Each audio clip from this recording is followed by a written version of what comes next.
The news from Guyana, the region and the world. Compiled in the News Talk Radio newsroom and powered by DemeraraWaves.com.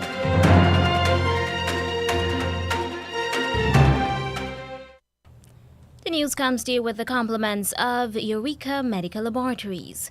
With the news at this time, I am Tiana Jordan. A very good morning to you. First, the lead stories. The way appears to be now clear for People's National Congress Reform leader, Aubrey Norton, to enter Parliament, with the departure of Dr. Nicolette Henry from the opposition benches. The government denies that the 2022 budget is geared for big business.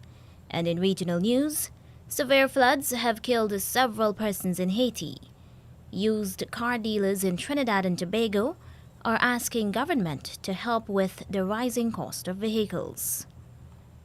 And for the international news, we'll bring to you the latest bulletin from the BBC World Service. The details of these and other stories will be coming up right here in a moment. A COVID-19 PCR test is now mandatory for many routine activities, including travel and return to work purposes. At Eureka, our trained and experienced staff will ensure confidentiality while your test is conducted in a professional and timely manner, which results in just 48 hours. So the next time you require an efficient and hassle-free PCR COVID-19 test, call 624-8378, 608-8378, or 623-7233 to schedule your appointment. You can also ask about our house call testing service. And now the news in detail. Shadow Minister of Education, Dr. Nicolette Henry, Wednesday afternoon, confirmed that she will no longer be a member of Parliament. It is unclear whether she has resigned or steps have been taken for her to be recalled. House Speaker Mansour Nadir did not say by what means she will no longer serve as a parliamentarian. Her announcement possibly paves the way for People's National Congress Reform leader, Aubrey Norton, to emerge as a parliamentarian and opposition leader. As I conclude my presentation, Mr. Speaker, allow me to place on record a few thank yous. In light that this is my final budget presentation in this honorable House, of course I begin by thanking none other than His Excellency former President Granger, who reposed in me the confidence to serve in this honorable House. I am forever grateful to the people of this country who afforded me the opportunity to serve them with professionalism, dignity, and accountability. She also thanked APNU plus AFC parliamentarian Joseph Harmon, who has already resigned as opposition leader, and the Alliance for Change. I thank the coalition partners, Kemraj, for their unwavering support and guidance. I thank the former opposition leader, my friend and colleague, the Honorable Joseph Harmon, for his unwavering support. I thank each and every member in this honorable House for the commitment and dedication they bring each and every day, sometimes under the most difficult of circumstances. I thank my family, who has always held my back and who has supported every decision I have made. And so today, it is with those words that I part company.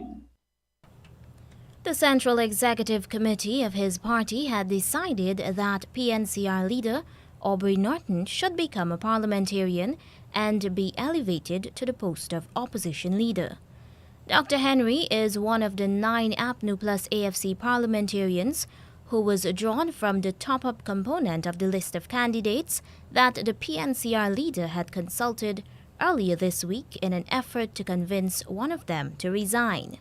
Alternatively, Mr. Norton would have been left with no other option to recommend the recall of one of them to the representative of the list of APNU plus AFC candidates, Mr. David Granger. The Guyana Revenue Authority has begun registering motor vehicles in the PAC series. The GRA says that the PAB series has come to an end, while the Revenue Authority says the PAC series will begin shortly. The Prime Minister's security vehicles are already in the PAC series. The GRA says the PAB series began on June 23, 2021, and with less than 180 motor vehicle registration numbers remaining, this will be the first series completed in just over 7 months. The ZZ series was completed a few days shy of 10 months. The registration series that lasted the longest is the HH series, which commenced in June 2000 and ended in September 2003. The GRA says the current trend indicates that more vehicles are being bought and registered over an increasingly shorter period. The GRA is reminding the public that the registration of new motor vehicles is currently being facilitated at the GRA's railway embankment location. Payment of the registration fee, physical examination of motor vehicles, and change of motor vehicle registrations are also being facilitated at this location. Public Works Minister Deodat Indar on Wednesday rejected claims by the opposition of Partnership for National Unity plus Alliance for Change, APNU plus AFC, that the budget is for big business. He made known his position 3 days after opposition coalition frontbencher Amanzo Walton Desir assailed the government for generously giving tax breaks to the private sector and said those would not trickle down to ordinary Guyanese.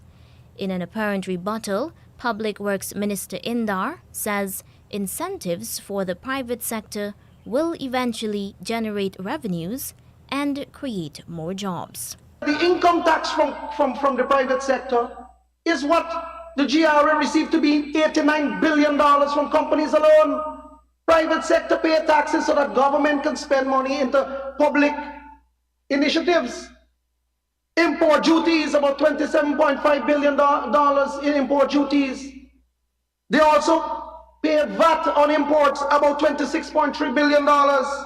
Excise tax on imports, about $40.5 billion. So the private sector pays into the government coffers taxes and fees that we then use to program in a budget.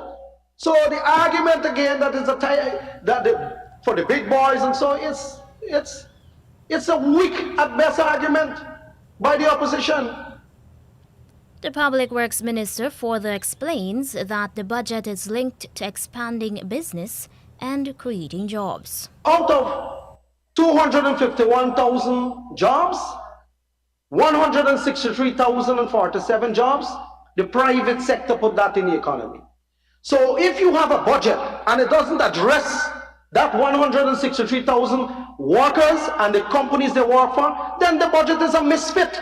But this budget that we have put together here address that exact thing, create jobs and also expand the private sector.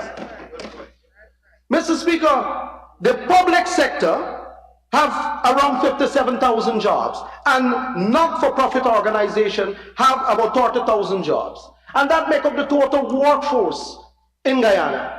So to say that is a private sector budget is a weak argument on their part. Public Works Minister Deodat Indar.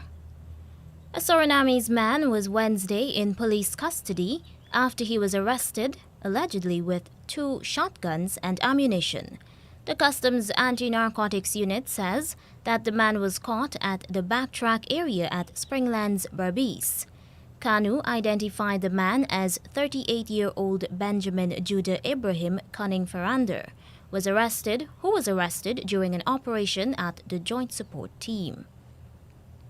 The items that were allegedly found in possession of the man are 2 12-gauge shotguns, along with 12 cartridges and 50.22 rounds. 2 persons were Wednesday killed in a horrific 3-vehicle road accident near the Mahaika Bridge, East Coast, Demerara. Police have identified the dead persons as 16-year-old Sharida Prasad of Bath West Coast Rabis and 21-year-old Christopher Bagwandat of Middle Street, Manripo. A force spokesman says that Constables Tucker, Sam, and Johnson were referred to the Georgetown Public Hospital, while Corporal Carmichael remained at the Mycone Cottage Hospital for treatment. Preliminary reports state that Corporal David and Constable Griffith were conducting traffic duties at the Zealand Public Road, Mycone, East Coast, Demerara, when Constable Griffith stopped motorcar PNN 8852, which was proceeding west with a male and female driver and an occupant. Police say as the driver pulled to the left and as the rank approached on foot, the motorcar pulled off at a fast rate of speed. Corporal David reported that he immediately informed a passing anti-crime patrol driven by Corporal Carmichael along with Constables Tucker, Johnson and Sam, who pursued the said motorcar and occupants. According to Corporal Carmichael, as they were pursuing the vehicle on the Mahika Bridge, the driver pulled right and collided with the force's vehicle, which collided with the bridge rail. Both the force vehicle and the PNN 8852 collided with motor canter GJJ 9151, owned and driven by Umesh Prasad, age 46, of Lot 1 Claremont Leguan, which was proceeding east on the bridge. Police are investigating the circumstances surrounding the death of a gold miner in the Middle Mazaruni River, amid claims that the canoe went down with him and a co-worker. Dead is gold miner 19-year-old Ronaldo Rampasad. The Guyana Police Force says he drowned at about 4 p.m. Tuesday when the vessel sank between Lau Lau Island Point and Banana Landing, Middle Mazaruni River. Investigators were informed that Rampasad and another male, who are both employees of Nisha Joseph on her land dredge at Cashew Creek Back Dam, left to go to a shop. Police say the men left that back dam at about 3 p.m. in a canoe, also known as a woodskin boat, and went to Banana Landing where they purchased several items from a shop. According to investigators, while paddling the canoe on their way back and in the vicinity of Lau Lau Island Point, the canoe began taking in water and sank, and the other male managed to swim to shore, but Ronaldo went under and never resurfaced. Rampasad's body was found by his brother, Joshua Williams, at about 4:50 p.m. within the same area he went under. And now in regional news. 2 days of heavy rain and resulting flooding have killed at least 3 people in Haiti. This is according to the head of the country's Civil Protection Authority. Reuters news agency reports that the death toll was reported on Tuesday, hours after rescue workers began evacuating people in high-risk areas where thousands of homes have been flooded and some 2,500 families have been displaced. The north of the country has been hit hardest, with water filling the historic center of the city of Cap Haitian and high winds uprooting trees. Authorities said at least 20 districts in Haiti have been affected by the violent weather. The rains are the most recent natural disaster to hit the Caribbean country, where the death toll is often high due to poor housing conditions and a lack of infrastructure. The disasters have exacerbated the dire state of the country's economy, with high crime rates and insecurity exacerbated by a political crisis following the assassination of President Jovenel Moïse in July 2021. Authorities said the storm hit areas that are still trying to recover from a magnitude 7.2 earthquake that struck the country in August. More than 2,000 people were killed in the quake. The rains also flooded a power station and collapsed a bridge, leaving a community isolated. Barbados is struggling to get its stayover visitor tourism arrivals up to the 2019 levels. As we hear in this report from Barbados Today, a top tourism expert in that Caribbean island is predicting a gradual improvement in light of the COVID-19 pandemic. Tourism occupancy is improving, but it is not back to 2019 levels. That's according to Chief Executive Officer of the Barbados Hotel and Tourism Association, Rudy Grant.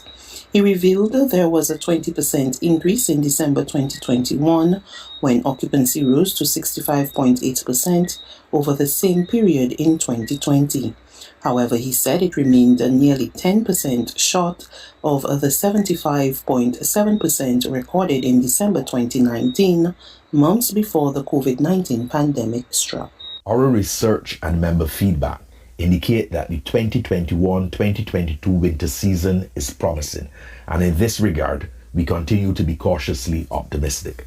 However, the COVID-19 environment continues to be fluid, which means that the tourism landscape can be negatively impacted with little warning.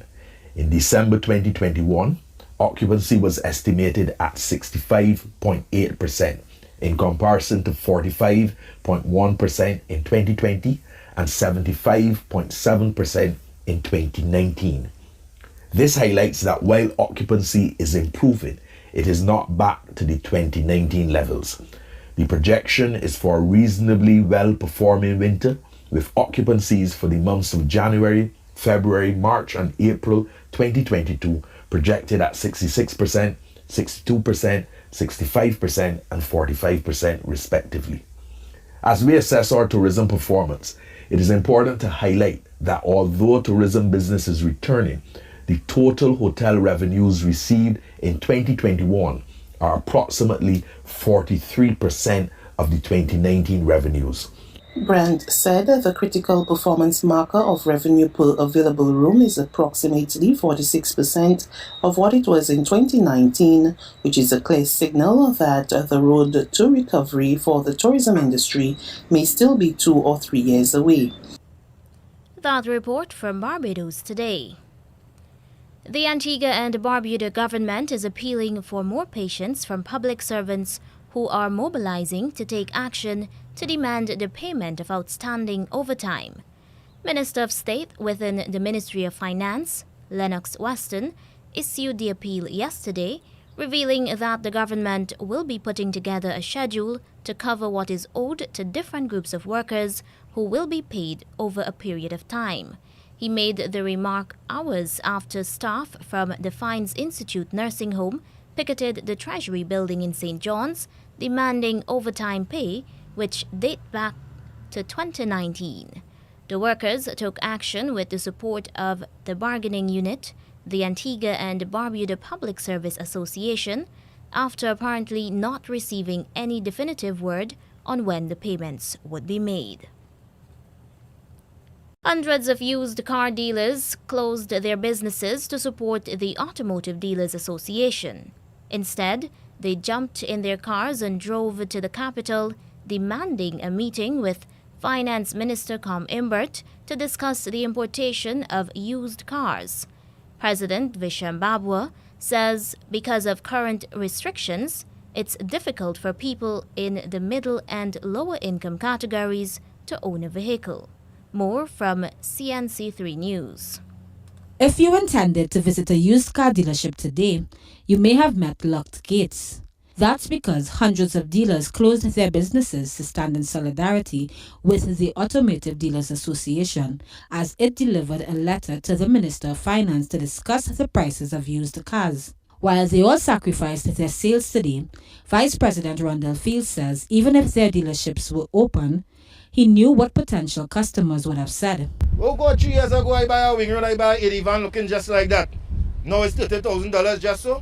According to Fields and President Visham Babwa, the reduction of the permissible age of importation from 6 to 3 years is making it difficult for citizens to purchase a vehicle. This industry was started in 1995 by Mr. Bastio Pandey.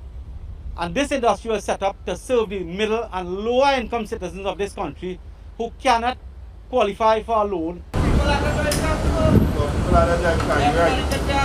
As a show of solidarity, dealers circled the ministry hoping that their request for a meeting with Finance Minister Com Imbert does not fall on deaf ears. Years for request of consultation, years of letters, years of emails, Years of WhatsApp messages too. No response, next to none. He's the best ignorer I have.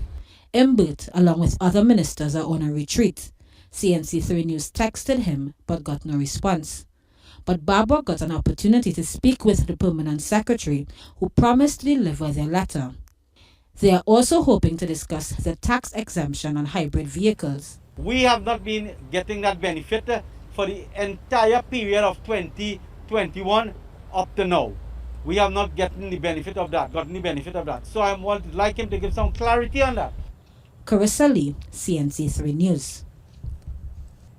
And now for the international news, here's the latest bulletin from the BBC World Service.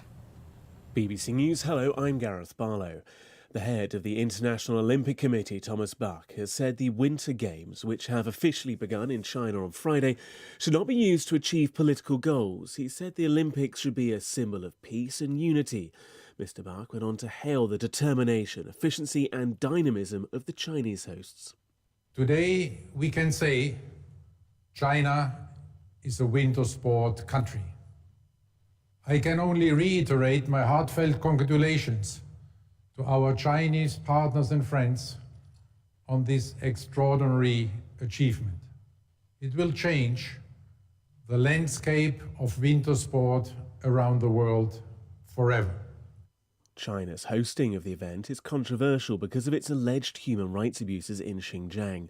A number of countries, including the United States and Britain, are staging a diplomatic boycott of the Games.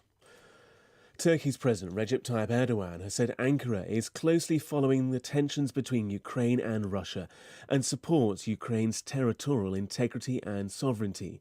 He was speaking before departing on an official visit to Kiev, where he'll be the latest world leader to meet President Volodymyr Zelensky, amid fears related to Russia's troop buildup. Inflation in Turkey has reached its highest level for 2 decades. Consumer prices soared to an annual rate of almost 50% in January. The inflation figures come days after President Erdogan changed the head of Turkey's statistics agency for the 4th time since 2019. Local media say Mr. Erdogan has been unhappy with the data published by the agency, showing a worsening economic environment which could complicate his bid for re-election next year. US Special Forces have carried out a raid in the Syrian province of Idlib, close to the Turkish border. Reports from the village of Atme say at least 12 people died, some of them civilians. The Pentagon said there weren't any American casualties. Our correspondent Anna Foster has the details. The Pentagon has called the mission, which lasted around an hour, a success. Multiple helicopters were involved, but local sources said US troops faced unexpected resistance on the ground, and heavy aircraft guns mounted on vehicles were used to fight back. There's been no confirmation yet on who the target of the operation was, but the Syrian Observatory for Human Rights, a monitoring group, says civilians were killed in the raid. Online bidding opens in a few hours' time for a vast billion-year-old black diamond thought to have originated in space. Weighing in at more than 555 carats, the Enigma is believed to be the largest cut diamond in the world.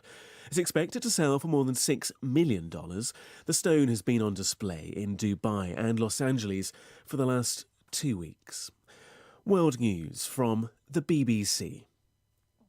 The Pakistani army says it's repelled 2 attacks by separatists in the restive province of Balochistan.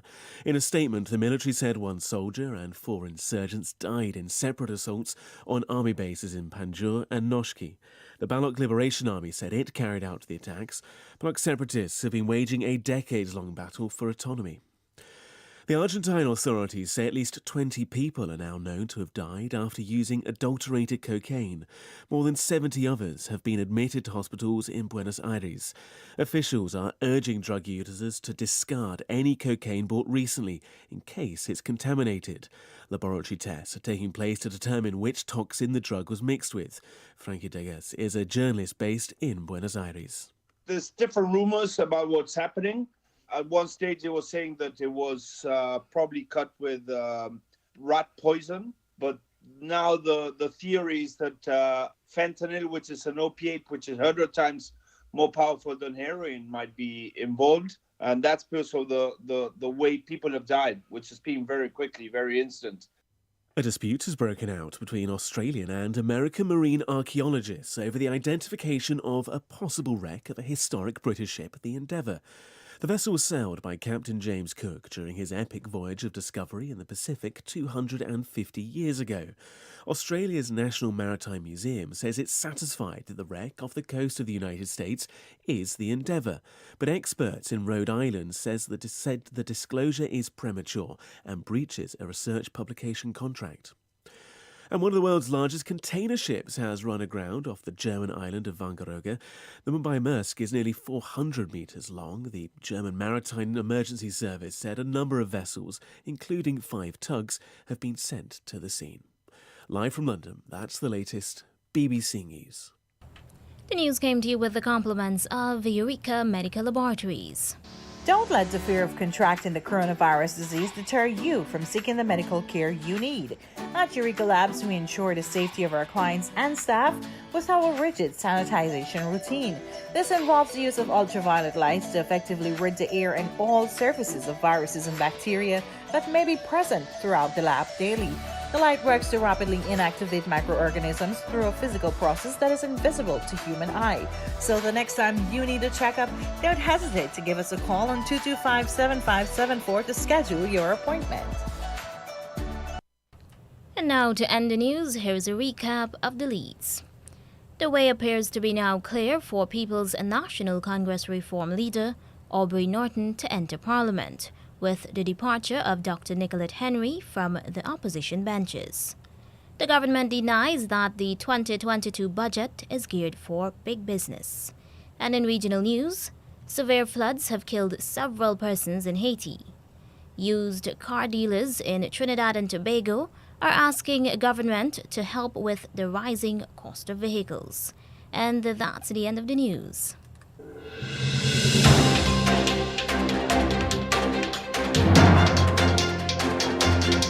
This has been the news, compiled in the News Talk Radio newsroom. For ongoing updates, visit demerarawaves.com, and you can check facebook.com/demwaves and twitter.com/demwaves.